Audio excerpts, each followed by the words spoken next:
3 days after Governor Kim Reynolds announced she will not run for re-election, we're hearing from the man who gave the governor her start in the statewide office. KCCI chief political reporter Amanda Rooker joins us live at the State House tonight. Amanda, you sat down with former Governor Terry Branstad for his take on Reynolds' legacy and what comes next for the state. That's right, Ben. Former U.S. Ambassador to China Terry Branstad says he feels proud to have picked Kim Reynolds as his lieutenant governor back when he was running to lead the state. I sat down with him to talk about Reynolds' decision not to run again and what he thinks Iowa needs next in its next leader. Like most other Iowans, I was really surprised. I think she's done a great job. Former Iowa Governor Terry Branstad says while at first caught off guard, he does understand Kim Reynolds' choice not to run for re-election.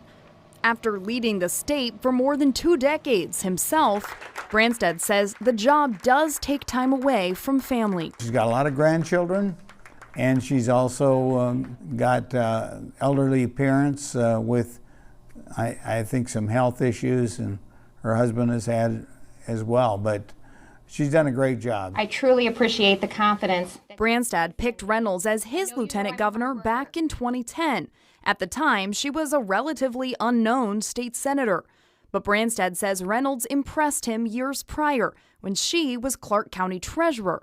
He says to increase government efficiency, Reynolds wanted to let Iowans renew their driver's licenses at their county treasurer's office. And we did, I think, 6 rural counties in southwest Iowa.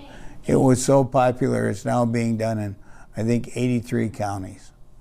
And so that's where she got my attention. The two served together for more than 6 years. In 2017, Reynolds became governor when Branstad was tapped to serve as the U.S. ambassador to China. And the Constitution. Branstad says she helped build the party, pointing to Iowa's now all-Republican congressional delegation and supermajorities in the Iowa House and Senate. How does the Republican Party maintain momentum without Kim Reynolds at the helm?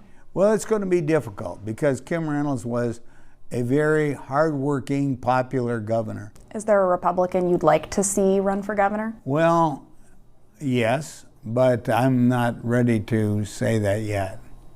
You're going to wait till...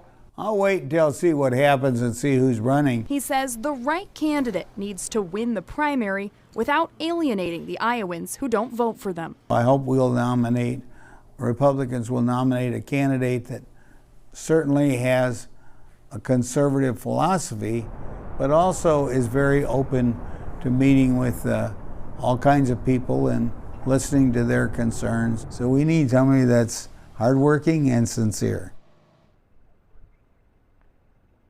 Now, Branstad led Iowa for more than 22 years, making him the longest-serving governor in American history, but he did serve non-consecutive terms. So I asked him if he was thinking at all about running for governor again. He said he is not going to throw his hat in the ring this time, but he does expect a very crowded primary race for the Republican nomination. Live from the Iowa State House, Amanda Rooker, KCCI 8 News, Iowa's news leader. All right, so we can cross one person off the list. Amanda, thank you. There's only one Republican who has officially announced their campaign. That's Brad Sherman. He's a former state representative from Williamsburg. The first Democrat to announce is Paul Dahl from Webster City. He has never held public office. We did reach out to him today as well, but we did not hear back. KCCI spoke to Republican and Democratic political strategists about how Iowans will remember Governor Reynolds once her time in office comes to an end. She put a very conservative social agenda, at the top of her priority list in the legislature, whether it was abortion or other things. And she really did that at the expense of Iowa's economy. Iowa's economy is not in a good place right now. We're very slow on growth. I think we're the 49th state in the country when it comes to economic growth. The state of the overall economy in Iowa, it's been more dynamic. Governor Reynolds has had huge accomplishments, taking personal tax rates from 9% down below 4%, lowering corporate tax rates, and making historic investments in education and workforce development as well. And you can find the entire conversation about the upcoming change in Iowa's leadership on our website, kcci.com.